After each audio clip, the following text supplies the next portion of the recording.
Hi, Scott Nida, owner of Fairway Exteriors. You're probably shocked to learn this, but we actually do a lot of siding in Fairway. I worked at James Hardie for over 16 years, and the James Hardie siding product is a fantastic solution for homeowners in Fairway, Kansas, for a few different reasons, okay? There's a lot of Cape Cods and a lot of old, charming, beautiful homes in Fairway. And so we install a lot of James Hardie shingle in Fairway on the front of homes or front three sides. We install a lot of times James Hardie shingle into dormers and James Hardie lap siding on the front, back, and sides.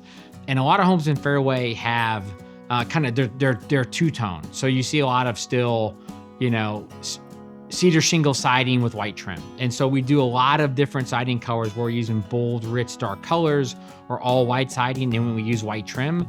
And so the white trim really pops on a lot of the homes that are seen in Fairway, Kansas today.